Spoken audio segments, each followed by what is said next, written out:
العلم نور، علم روشنی ہے، اور اس کے آگے کا شبد ہے جہالت اندھیرا ہے، جہالت اندھیرا ہے۔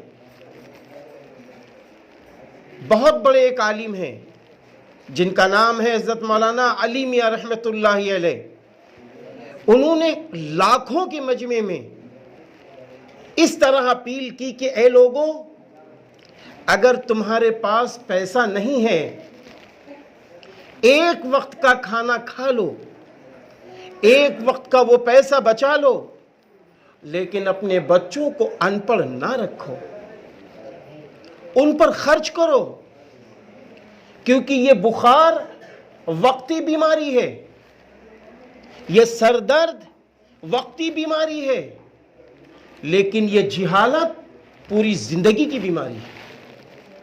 میں نے اپنی آنکھوں سے وہ گھر اجڑتے ہوئے دیکھے ہیں کہ باپ نے بڑی محنت مشقت سے بہت اچھی پراپرٹی جمع کر لی، لیکن افسوس در افسوس اپنے بچوں کو علم والا نہ بنایا۔ ادھر باپ کا جنازہ نکلتا ہے، ادھر وہ پراپرٹی بکتی ہوئی نظر آتی ہے۔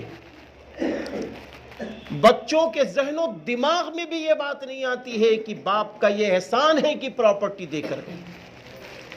اس لیے میرے بھائیوں، میری بہنوں، علم اور شکشا، ایجوکیشن، اس کی طرف ایسے ہی بڑھو، ایسے ہی سوچ رکھو جس طرح سفر کرتے ہو تو یہ پانی ہمارے لیے ضروری ہے۔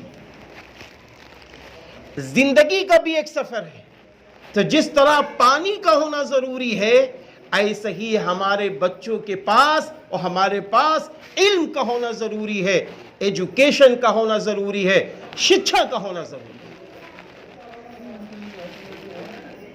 آج آپ دیکھتے ہیں سماج کے اندر جس کے اندر ریڑھ کی ہڈی درست ہے، ٹھیک ہے، ریڑھ کی ہڈی ٹھیک ہے، تو وہ انسان کھڑا ہے، سیدھے کھڑا ہے، وہ چل رہا ہے، پھر رہا ہے، لوگوں کی مدد کر رہا ہے۔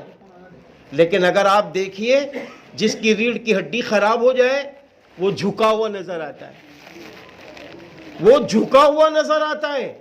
اے میرے پیاروں، میری بہنوں، میری ماؤں، علم ریڑھ کی ہڈی کی طرح ہے۔ جس طرح ریڑھ کی ہڈی صحیح ہے، ہم سماج میں سب کی مدد کر سکتے ہیں، چل پھر سکتے ہیں، اپنا حق لے سکتے ہیں۔